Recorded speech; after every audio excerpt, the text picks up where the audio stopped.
नमस्कार, मैं डॉक्टर मीनाक्षी आनंद आप सभी का मेरे यूट्यूब चैनल में स्वागत करती हूँ। आशा करती हूँ आप सभी स्वस्थ होंगे।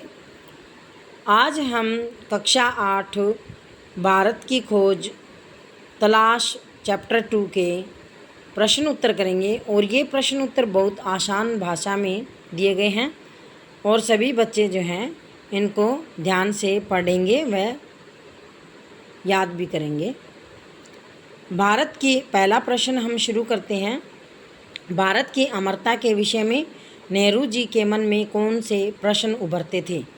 उत्तर हैं नेहरू जी भारत की अमरता से पूर्ण रूप से अभिभूत थे। उनके मन में निम्न प्रश्न उभरते थे। आखिर यह भारत है क्या? मतलब उनके मन में बहुत सारे प्रश्न उभरते थे कि भारत क्या है और अतीत में वह किस विशेषता का प्रतिनिधित्व करता था। उसने अपनी प्राचीन शक्ति को कैसे खो दिया? आज उसके पास ऐसा क्या बचा है जिसे मजबूत कहा जा सके तथा आधुनिक विश्व में उसका तालमेल कैसे बैठ सकता है? दूसरा प्रश्न है लेखक ने सिंधु घाटी की सभ्यता मोहनजोदड़ो के विषय में क्या बताया था? लेखक भारत के वर्तमान को समझने के लिए उसके अतीत को जानना चाहता था, यानी जो वर्तमान है उसको समझने के लिए वो अतीत में जाना चाहते थे और इसी दृष्टि से उसने सिंधु घाटी की सभ्यता का अध्ययन किया। उसने इसके विषय में कहा कि 5000 वर्ष पूर्व निर्मित होने वाली यहाँ की सभ्यता पूर्ण विकसित थी। मतलब जो 5000 वर्ष पहले बनी थी वो यहाँ की सभ्यता जो है वो पूर्ण रूप से विकसित थी, अच्छी तरह से थी और यही भारत की आधुनिक सभ्यता का आधार भी थी। यहाँ की संस्कृति एवं सभ्यता सदैव परिवर्तनशील एवं विकासशील रही है। दूसरी संस्कृतियों एवं सभ्यताओं का संपर्क भी यहाँ की संस्कृति और सभ्यता को हिला नहीं सका। यानी कि जो भारत की सभ्यता है वो सिंधु घाटी की सभ्यता का उन्होंने अध्ययन किया और उसने इसके विषय में जो है कहा कि जो 5000 वर्ष पहले जो बनने वाली है यहाँ की सभ्यता वो पूर्ण विकसित थी और जो संस्कृति और सभ्यता है वो परिवर्तित होती रहती है और विकास भी करती रहती है, विकासशील भी है। और जो दूसरी संस्कृति हैं और सभ्यताएं हैं उनका संपर्क यहाँ की जो संस्कृति है और सभ्यता है उसको बिल्कुल भी नहीं ला सका, क्योंकि वो जो है उस पर कोई भी इस प्रकार का प्रभाव नहीं डाल सकी वो वहाँ की संस्कृति और सभ्यता। नेहरू जी के अनुसार भारत में आए विदेशी यात्रियों एवं विदेशी साहित्य के अध्ययन की क्या आवश्यकता है? उत्तर नेहरू जी के अनुसार भारत में आए विदेशी यात्रियों एवं विदेशी लोगों के साहित्य के अध्ययन की आवश्यकता इसीलिए है ताकि हम उनके द्वारा बताई गई भारत की विशेषताओं को जान सकें। यानी जो विदेशी यात्री हैं और अन्य विदेशी लोगों के साहित्य का अध्ययन की इसीलिए आवश्यकता है कि उनके द्वारा हम बताएगी भारत की जो विशेषताएं हैं उनको हम जान सकें। वो अपने जो है मुखारबिंद से उनको व्याख्या करें, भारत की विशेषताओं के बारे में बताएं। नेहरू जी के कुंभ के स्नान पर्व पर हैरान क्यों हुए थे? मतलब नेहरू जी जो है हैरान क्यों हुए जो कुंभ का स्नान होता है उस पर। तो नेहरू जी को कुंभ के स्नान पर्व को देखकर यह हैरानी होती थी कि यह पर्व सदियों से बराबर चला आ रहा है और इतने वर्षों से गंगा स्नान का महत्व जो है वो बना हुआ है और भारत की न जाने कितनी पीढ़ियों का इस नदी के साथ निरंतर लगाव बना हुआ है। और मतलब भारत की बहुत सारी पीढ़ियों का जो है वो गंगा नदी के साथ जो है निरंतर लगाव बना हुआ है लगातार, और हजारों वर्षों से भारत के कोने कोने से लोग यहाँ स्नान करने जाते हैं और आज भी यह आस्था जो है ये आस्था और विश्वास गंगा के प्रति बनी हुई है। अब पांचवा प्रश्न करते हैं। भारत के अतीत की झांकी शीर्षक के अंत में नेहरू जी ने क्या निष्कर्ष निकाला है? उत्तर है भारत के अतीत के अध्ययन से पंडित जवाहरलाल नेहरू बहुत ही प्रभावित हुए थे। वे इसके अध्ययन के पश्चात इस निष्कर्ष पर पहुंचे थे कि भारत की सभ्यता और संस्कृति चाहे कितनी ही प्राचीन क्यों ना हो, यानी कितनी ही पुरानी क्यों ना हो सभ्यता और संस्कृति, लेकिन तो उसका महत्व जो है वो आज भी बना हुआ है। लेकिन उसका महत्व है वो आज भी उतना ही है, वो चाहे कितनी भी पुरानी हो। और आधुनिक भारत की नींव का आधार भारत की प्राचीन संस्कृति है, यानी कि जो भारत आधुनिक भारत की नींव का जो आधार है वो भी भारत की प्राचीन संस्कृति ही है। प्राचीन संस्कृति में बहुत सारी अच्छी अच्छी बातें हैं जो आज भी बरकरार हैं। तो प्रश्न 6, लेखक के अनुसार भारत की शक्ति क्या है और उस शक्ति का पतन कब हुआ? लेखक ने भारत की शक्ति और उसके प्राचीन और नवीन के मध्य, यानी जो पुराना और नया, उसके बीच में जो सामंजस्य स्थापना की तीव्र इच्छा को माना है, यानी उनमें तालमेल स्थापना जो करना है, तालमेल स्थापित करना, उनकी जो तीव्र इच्छा को माना है, और जिसके कारण वे पुराने विचारों को सुरक्षित रख सकने के साथ साथ नए विचारों को भी अपना सके, यानी जो पुराने विचार हैं उनके साथ साथ वो नए विचारों को भी अपना सके। और जो तकनीकी दौड़ में पिछड़ने के कारण भारत की शक्ति का जो पतन हुआ था, यानी भारत की शक्ति जो कम हुई थी, गिरी थी, मानसिक जड़ता और निराशा के कारण ही भारत के लोग अपने प्राचीन विचारों का महत्व भूल गए।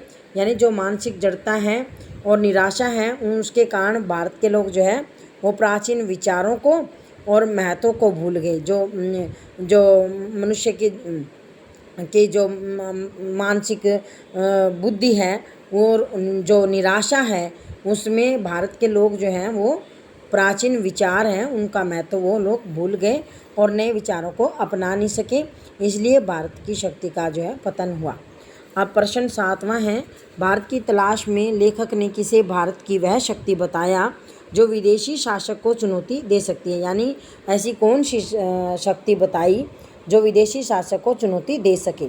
तो उत्तर है कि भारत की तलाश में लेखक भारतवासियों के विषय में जानकारी प्राप्त कर रहा था, यानी भारत की जो तलाश में जो उन्होंने लिखा उसके बारे में भारतवासियों के विषय में वो जानकारी प्राप्त कर रहा था, ताकि समय आने पर वह भारत की स्वतंत्रता के संघर्ष का नेतृत्व कर सके।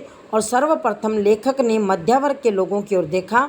लेखक को लगा कि मध्य वर्ग वह वर्ग है जो अंग्रेजी सरकार द्वारा बनाए गए ढांचे की उपज है, यानी जो मध्य वर्ग कौन सा वर्ग है कि जो अंग्रेजी सरकार ने जो बनाया है उस ढांचे की वो उपज है, और उनमें वह शक्ति एवं दृढ़ निश्चय नहीं जो विदेशी सरकार को उखाड़ फेंके। वे अपने स्वार्थों से चिपके हुए होते हैं। और फिर लेखक की दृष्टि ग्रामीण लोगों पर पड़ी। उनमें उन्हें ऐसा अनुभव हुआ कि जो मध्य वर्ग में नहीं था। इनमें लेखक को अपनी उम्मीद से भी अधिक मिला। उनमें वह दृढ़ता और आंतरिक शक्ति थी। गांव वालों में, मतलब जो मध्य वर्ग में नहीं थी, वो गांव वालों में वो थी आंतरिक शक्ति और दृढ़ता, जो अंग्रेजी साम्राज्य को वो चुनौती दे सकती थी। और कहने का तात्पर्य यह है कि लेखक नेहरू जी ने साधारण ग्रामीण जनता को वह शक्ति कहा जो भारत के राष्ट्रीय संघर्ष का आधार बन सकती थी, यानी जो साधारण ग्रामीण जनता थी वो ही शक्ति असली शक्ति थी। प्रश्न 8वां है, पंडित जवाहरलाल नेहरू ने भारत माता के स्वरूप को किन शब्दों में प्रकट किया? जो भारत माता का स्वरूप है उसको किन शब्दों में प्रकट किया था? तो उत्तर है, पंडित जवाहरलाल नेहरू किसी भी सभा में जाते हैं तो वहाँ उनके स्वागत में लोग भारत माता की जय के नारे लगाते। और नेहरू जी ने जब भारत माता के विषय में प्रश्न किया तो सब के एक दूसरे का मुंह देखने लगे। तब नेहरू जी ने कहा कि भारत माता भारत की मिट्टी, नदियाँ, पहाड़, जंगल, खेत और भारत की जनता ही है भारत माता। और भारत माता के स्वरूप में यहाँ रहने वाले सभी लोग आ जाते हैं। हिमालय से कन्याकुमारी तक, पूर्व से पश्चिम और उत्तर से दक्षिण तक की सीमाओं में आबद्ध यह पूरा देश भारत माता है। मतलब सारा ही भारत माता है, सारा पूर्व पश्चिम उत्तर दक्षिण कन्याकुमारी तक, और सारी जनता, सारी नदी, सारे पहाड़, ये सब भारत माता है।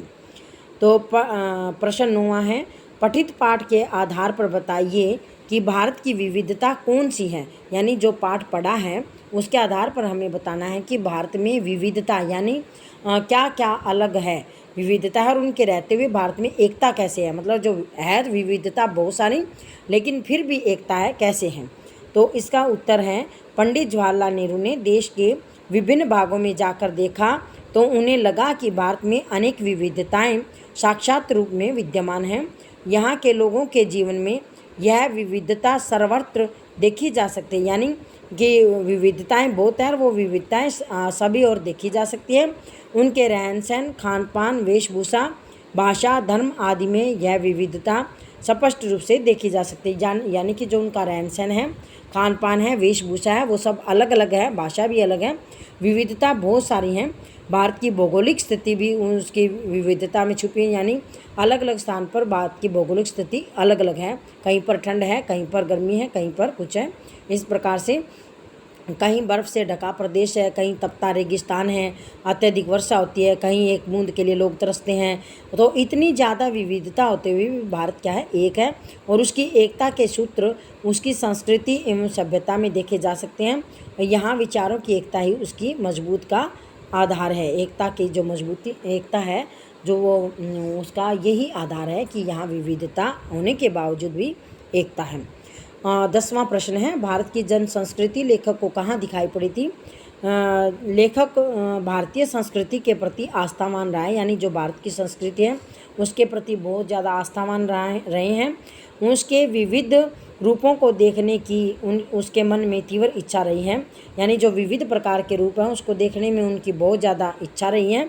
और उन्हें भारत की जन संस्कृति के दर्शन, यहाँ के रामायण एवं महाभारत तथा अन्य महान ग्रंथों में हुए रामायण एवं महाभारत का प्रभाव देश के कोने कोने में है। यानी रामायण और महाभारत जो है वो अनेक अन्य ऐसे ग्रंथ हुए जिनका प्रभाव जो है वो कोने कोने में है, और इन्हीं से सब मतलब जो है अच्छे विचार और अच्छे संस्कार आते हैं सभी में। और इन ग्रंथों के अनुवाद अनेक भाषाओं में हुए हैं।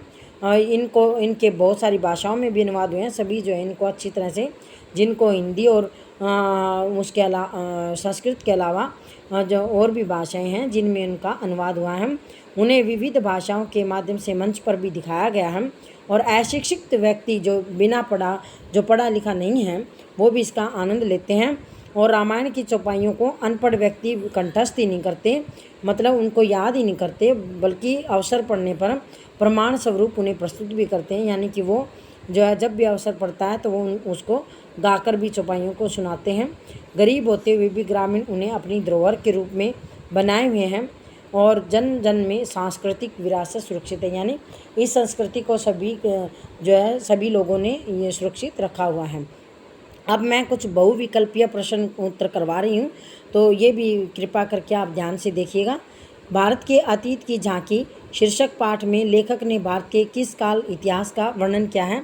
तो इसमें ये 4 ऑप्शन दिए हुए हैं, वर्तमान काल, भविष्य काल, अतीत काल और उपरोक्त में से किसी का नहीं। तो उत्तर है अतीत काल का। अतीत काल की झांकी का जो अतीत की झांकी है ना, वो अतीत काल का आएगा इसमें। तो दूसरा प्रश्न है, लेखक भारत के अतीत के इतिहास में किस रास्ते से पहुंचा था? पूर्व से, पश्चिम से, दक्षिण से या उत्तर से? तो इसका उत्तर है पश्चिम से। लेखक किसे खारिज करने का साहस कर रहा था? अतीत की विरासत को, भारत के इतिहास को, यहाँ के लोगों के अटूट विश्वास को, भारत की संस्कृति को? तो इसका उत्तर है अतीत की विरासत को। पंडित जवाहरलाल नेहरू ने भारत के इतिहास को किस दृष्टि से देखा था? कवि की दृष्टि से, आलोचक की, इतिहासकार की या दर्शनशास्त्री की? उत्तर आएगा आलोचक की दृष्टि से। लेखक ने सिंधु घाटी सभ्यता को कितनी पुरानी बताया? 1000 वर्ष, 2000, 3000 या 5000? तो 5000 वर्ष जो है वो सिंधु घाटी की सभ्यता पुरानी है। छठा प्रश्न है, भारत का नाम इंडिया या हिंदुस्तान किस नदी के नाम के आधार पर पड़ा? ब्रह्मपुत्र, गंगा, सिंधु, यमुना? तो सिंधु नदी के नाम पर जो है इंडिया या हिंदुस्तान नाम पड़ा। कुंभ का स्नान किस नदी में किया जाता है? यमुना, गंगा, सिंधु या ब्रह्मपुत्र? तो गंगा में कुंभ का स्नान किया जाता है। किस राजा ने अपने राज्यकाल में बौद्ध धर्म का प्रचार प्रसार किया था? अकबर ने, जयसिंह ने, सम्राट अशोक ने या चंद्रगुप्त ने? उत्तर आएगा सम्राट अशोक ने। लेखक ने यूरोप के देशों के आगे निकलने का क्या कारण बताया? तकनीकी उन्नति, धन की प्राप्ति या विद्या का प्रचार प्रसार या मानवीय ताकत? तो इसका उत्तर है तकनीकी उन्नति। लेखक ने वर्तमान भारत का आधार किसे बताया है? यहाँ की जनता को, प्राकृतिक साधनों को, प्राचीन संस्कृति को या धर्म को? तो इसका उत्तर है प्राचीन संस्कृति को वर्तमान भारत का आधार बताया है। यानी जो प्राचीन संस्कृति है उसी में ही मतलब बहुत अच्छी अच्छी बातें हैं जिससे अच्छे अच्छे विचार आते हैं। यूरोप ने शक्ति प्राप्त करके क्या किया? अहंकारी बन गया, आपस में लड़ने लगा, एशिया के देशों पर अधिकार करना चाहा या धन बटोरने लगा? तो इसका उत्तर आएगा एशिया के देशों पर अधिकार करना चाहा। 12वां प्रश्न है, भारतीयों ने किस संकीर्ण धारणा को अपनाया था? तो महासागरों को पार न करना, विदेशी शिक्षा को ग्रहण न करना, जाति पाति के भेदभाव को मानना, बाल विवाह? तो तो इसका उत्तर आएगा महासागरों को पार न करना। मतलब इस संकीर्ण धारणा को उन्होंने भारतीयों ने अपनाया था, भी महासागर को पार नहीं करना है। भारत की संस्कृति की सबसे महान विशेषता क्या बताई गई है? प्राचीनता, विशालता, सामंजस्य, प्रदर्शन प्रियता। तो इसमें भारत आएगा सामंजस्य जो है, यानी आपस में तालमेल जो है, वो भारत की संस्कृति की सबसे ज़्यादा महान विशेषता है। तालमेल से ही सब संभव हो सकता है। अंग्रेजी शासन में भारतीय समाज का कौन सा वर्ग आधुनिकता की ओर बढ़ना चाहता था? निम्न वर्ग, मध्य वर्ग, निम्न मध्य वर्ग या उच्च वर्ग। तो इसमें आएगा मध्य वर्ग जो है वो भारतीय समाज का जो है वो अंग्रेजी शासन में ये मध्य वर्ग जो है वो आधुनिकता की ओर बढ़ना चाहता था। और 15वां प्रश्न है, भारत के वास्तविक जीवन मूल्य नेहरू जी को कहाँ दिखाई दिए थे? मध्य वर्ग में, उच्च वर्ग में, नगरों में, गांव में। जैसा कि हमने अभी पढ़ा था, वो गांव में ही उनको मूल्य दिखाई दिए थे। और 16वां प्रश्न है, भारत का नाम किस राजा के नाम पर रखा गया था? दुष्यंत, भरत, दशरथ, अशोक। भरत के नाम पर जो है ये रखा गया था। और 17वां प्रश्न है, नगरों के श्रोता कैसा भाषण सुनना चाहते थे? तो मधुर, कर्कश, दमदार या उत्तेजक। तो दमदार भाषण सुनना चाहते थे नगरों के श्रोता। और 18वां है, पंडित जवाहरलाल नेहरू ने किसे भारत माता कहा था? भारत की सारी जनता को, नगरों को, गाँव को या पशु पक्षियों को? तो भारत की सारी जनता को उन्होंने भारत माता कहा था। एक किसान ने भारत माता किसे कहा है? धरती को, जल को, जंगलों को, नारियों को। तो एक किसान ने भारत माता कहा है धरती को। विभिन्न सभाओं में नेहरू जी का स्वागत लोग किस नारे से करते थे? भारत अमर रहे, अमर रहे, भारत माता की जय हो, पंडित नेहरू जिंदाबाद, पंडित जवाहरलाल नेहरू अमर रहे। तो ये भी आएगा भारत माता की जय हो, इससे उनका नेहरू जी का स्वागत लोग करते थे। और 21वां प्रश्न है, भारतीयों की किस विशेषता को बड़े से बड़ा दुर्भाग्य भी मिटा न सका था? और विनम्रता को, घमंडीपन को, विद्वता को, परिश्रमी को। तो उत्तर आएगा विनम्रता को। तो मैं आशा करती हूँ कि आप सभी को बहुत अच्छे से समझ में आया होगा। और इस पाठ को अच्छे से पढ़ने के बाद ये प्रश्न उत्तर जो है ये अच्छे से समझ में आ जाएंगे। सभी बच्चों को मैं मेरा प्यार और धन्यवाद। आप सभी को मेरे YouTube चैनल को ज़्यादा से ज़्यादा सब्सक्राइब करें व लाइक अवश्य करें।